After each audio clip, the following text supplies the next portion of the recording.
Assalamualaikum warahmatullahi wabarakatuh. Selamat datang di channel Tanya Jawab lagi. Jangan lupa subscribe dan like and share ya. Semoga bermanfaat. Wassalamualaikum warahmatullahi wabarakatuh. Isa putra Maryam, ia mirip sekali dengan Urwa bin Mas'ud, ada sahabat Nabi. Maka Isa mencari Dajjal dan kemudian membunuhnya. Setelah itu manusia tinggal selama 7 tahun tanpa ada permusuhan di antara mereka. Kemudian Allah meniupkan angin dingin dari arah negeri Syam. Nah, ini saya ingin jelaskan. Jadi pada saat terjadi Isa alaihissalam sudah membunuh Dajjal dan terjadi keadilan di muka bumi, kata ulama hadis, makna hadis ini adalah setelah itu Isa alaihissalam berjalan. Ada riwayat menjelaskan Isa menyebarkan, berhukum selama 40 tahun. Lalu Isa alaihissalam menjadi hakim sampai Isa alaihissalam meninggal dunia. Pada saat Isa alaihissalam meninggal dunia, maka terjadilah tanda-tanda kiamat yang lain, yang tadi, ini kan yang sudah saya sebutkan urutannya. Setelah Isa alaihissalam meninggal, Ya'juj juga sudah mati, maka mulailah keluar dabbah, manusia sudah mulai lalai kembali. Kemudian keluarlah hewan melata mengingatkan, kemudian keluar kabut seluruh muka bumi, kemudian terjadi longsor, gitu kan. Kemudian keluar api dari wilayah Aden, lalu kemudian terbitlah matahari dari barat itu. Namun ada satu dari hadis ini disebutkan, pada saat terbit matahari dari barat, di sini ada kejadian lain yang ulama sebagian masukkan ke tanda-tanda hari kiamat, sebagiannya mengatakan ini bukan, cuman pelengkap. Tapi anggap kita masukkan tanda-tanda hari kiamat sehingga ini yang nomor 12. Setelah matahari terbit dari barat, yang kata Nabi SAW, pada saat itu tidak akan lagi berguna jiwa yang meminta taubat. Dalam riwayat Bukhari dikatakan taubat akan diterima oleh Allah selama matahari belum terbit dari barat. Kata Nabi SAW dalam hadis yang saya bacakan riwayat Muslim, setelah itu manusia tinggal selama 7 tahun tanpa ada permusuhan di antara mereka. Yang dimaksud di sini adalah mereka setelah kejadian-kejadian besar, Isa alaihissalam mati, setelah 40 tahun buat keadilan, setelah Isa alaihissalam mati ada 7 tahun setelah itu lagi tambahan, jadi 47 tahun. Tapi setelah Isa meninggal 7 tahun tidak ada permusuhan di antara manusia. Kemudian Allah meniupkan angin dingin dari arah negeri Syam. Nah, ini arah angin dingin ini adalah terjadi setelah terbitnya matahari dari barat. Maka tidak seorang pun di muka bumi ini yang di dalam hatinya masih ada kebaikan atau iman, melainkan pasti angin itu merenggut nyawanya. Hingga sekiranya ada seseorang di antara kalian yang bersembunyi di rongga gunung sekalipun, niscaya angin itu akan masuk dan merenggut nyawanya. Maka yang tersisa adalah manusia-manusia jahat yang tangkas bagaikan tangkasnya burung dan binatang buas. Mereka tidak mengenal kebaikan dan tidak mengingkari kemungkaran. Jadi setelah terjadi semua tanda-tanda kiamat besar itu, gitu kan, maka orang-orang beriman dimatikan oleh Allah Subhanahu wa taala dengan cara ditiupkan angin dingin dari arah negeri Syam. Seluruh muka bumi orang beriman habis, gitu kan. Pada saat orang beriman ini habis dan sudah ada orang-orang yang tadi saya bilang mulai membangkang setelah Nabi Isa alaihissalam meninggal, itu kan, dan dabbah hewan melata yang keluar itu membawa cap. Dalam hadis Bukhari dicaplah orang-orang yang beriman dan orang kafir. Berarti sudah ada orang-orang yang kafir pada saat itu. Maka matilah semua orang-orang yang beriman. Tertinggallah orang-orang yang seperti tangkasnya tadi binatang burung dan binatang-binatang buas. Mereka tidak mengenal kebaikan, apa yang Allah perintahkan, dan juga tidak mengingkari kemungkaran. Lalu syaitan datang kepada mereka berbentuk manusia seraya berkata, apakah kalian mau memenuhi ajakanku? Mereka berkata, apa yang kamu perintahkan kepada kami? Lalu syaitan menyuruh mereka menyembah berhala. Di sini sebagian ulama hadis mengatakan syaitan memperindah dengan istilah seni dan seterusnya, kemudian patung-patung itu mulai menghiasi seluruh muka bumi ini. Jadi mereka sembah. Lalu syaitan menyuruh mereka menyembah berhala, padahal harta kekayaan mereka melimpah ruah pada saat itu, dan kehidupan mereka semuanya sejahtera. Mereka sebenarnya penuh, semua luar biasa, kehidupan sangat luar biasa. Kata ulama hadis, nggak ada lagi orang miskin pada saat itu. Kemudian ditiuplah sangkakala oleh malaikat Israfil, dan tidak ada seorang pun yang mendengarnya melainkan menoleh melongokkan lehernya sambil mendengarkan. Dan orang pertama yang mendengarnya adalah seorang laki-laki yang sedang membersihkan badan untanya. Rasulullah SAW melanjutkan, lalu ia pun pingsan tersentak artinya mati maksudnya di sini, dan manusia pun pingsan tersentak, semuanya juga mati.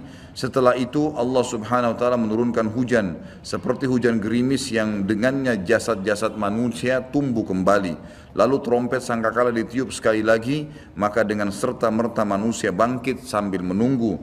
Lalu dikatakan, hai manusia, marilah pergi menuju ke Tuhan kalian.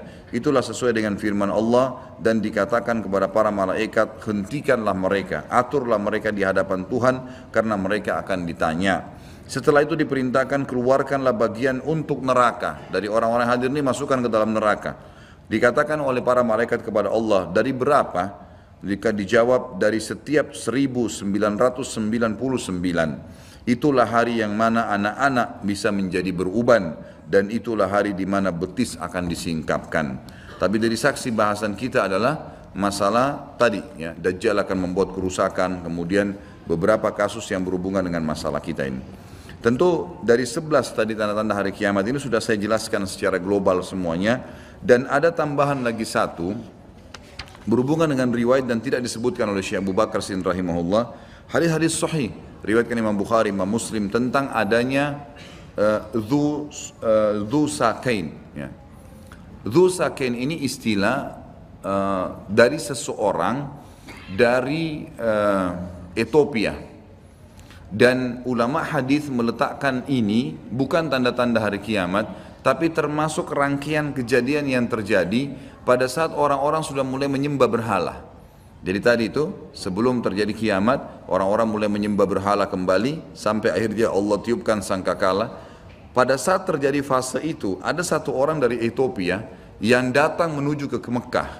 Lalu dia menghancurkan Ka'bah batu demi batu. Kata Nabi SAW, akan datang seseorang yang dzu sakain, maksudnya sak ini betis. Betisnya kecil sekali orang itu, saking kurusnya, dan tidak ada lagi orang menyembah Allah pada saat itu. Orang tidak tahu lagi nilainya Ka'bah.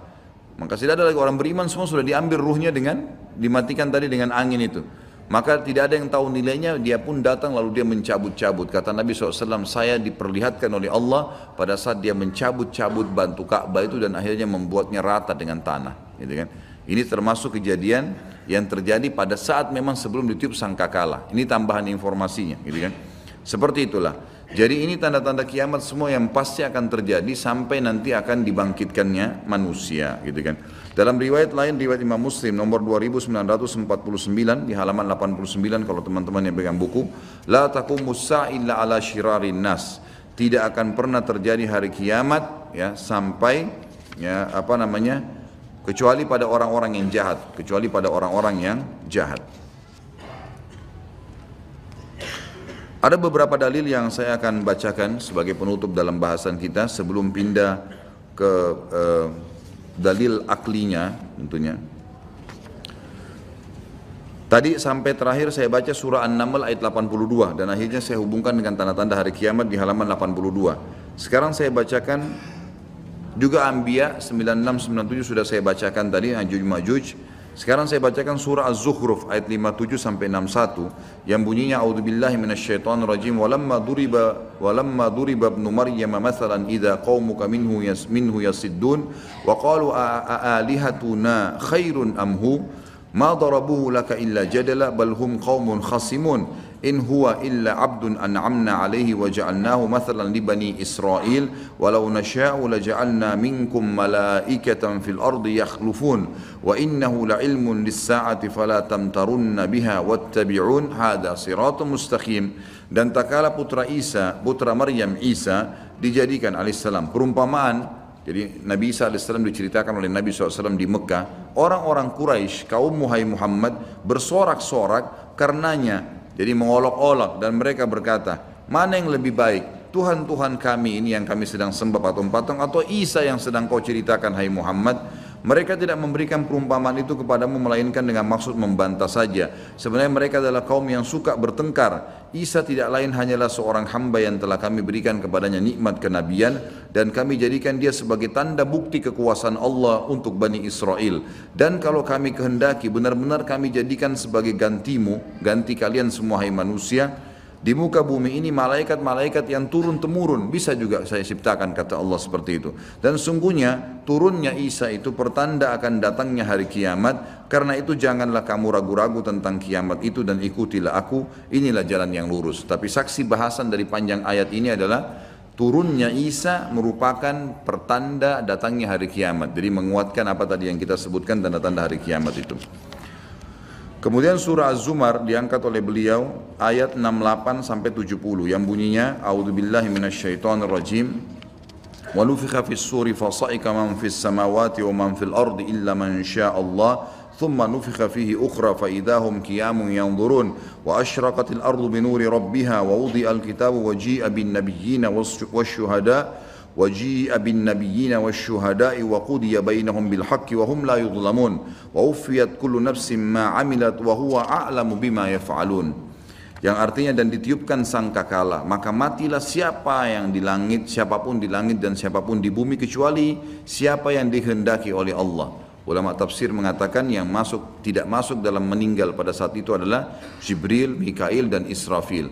Jibril pimpinan malaikat, Mikail wakil dan Israfil peniup sangkakala. Kemudian termasuk pemikul arsy Allah yang 8 malaikat yang sudah pernah kita jelaskan pada saat menjelaskan masalah iman kepada malaikat. Kemudian juga masuk dalamnya semua bidadari dan bidadara yang ada di surga, pelayan-pelayan di surga itu juga tidak masuk atau masuk dalam firman Allah kecuali siapa yang Allah kehendaki. Tapi semua manusia, semua jin, semua hewan, tumbuh-tumbuhan ini semua akan hancur. Kemudian ditiup sangkakala itu sekali lagi, maka tiba-tiba mereka berdiri menunggu putusan masing-masing dan terang benderanglah bumi atau padang mahsyar dengan cahaya keadilan Rabb-Nya dan diberikanlah buku perhitungan perbuatan masing-masing dan didatangkanlah para nabi dan saksi-saksi dan diberi keputusan antara mereka dengan adil sedang mereka tidak dirugikan dan disempurnakanlah bagi mereka disempurnakan bagi tiap-tiap jiwa balasan apa yang telah dikerjakannya dan Dia Allah lebih mengetahui apa yang mereka kerjakan. Tentu ini menceritakan tentang masalah ditiupnya sangkakala tadi yang pada saat selesai semua tanda-tanda kiamat besar ditiup sangkakala, itu saksi bahasan kita.